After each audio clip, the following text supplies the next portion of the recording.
শুনতে পেলুম পোস্তা গিয়ে তোমার নাকি মেয়ের বিয়ে, গঙ্গারামকে পাত্র পেলে? জানতে চাও সে কেমন ছেলে? মন্দ নয়, সে পাত্র ভালো, রং যদিও বেজায় কালো। তার উপরে মুখের গঠন অনেকটাই ঠিক পেঁচার মতো। বিদ্যে বুদ্ধি বলছি মশাই, ধন্যী ছেলের অধ্যবসায়।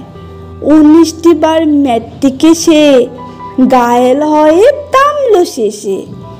বিষয় আশয় গরিব বেজায়, কষ্টে সৃষ্টে দিন চলে যায়। মানুষ তো নয় ভাইগুলি তার, একটি পাগল একটি গাওয়ার। আরেকটি সে তৈরি ছেলে, জাল করে নুটকেছেন জেলে। কনিষ্ঠটি তবলা বাজায়, যাত্রা দলের 5 টাকা পায়। গঙ্গারাম তো কেবল ভোগে পীরের জল আর পাণ্ডুরোগে। কিন্তু তারা উচ্চ ঘর, কংসরাজের বংশধর। সামলাহারি বর্ণগ্রামে কি যেন হয় গঙ্গারামের। যাই হোক, এবার পাত্র পেলে, এমন কি আর মন্দ ছেলে।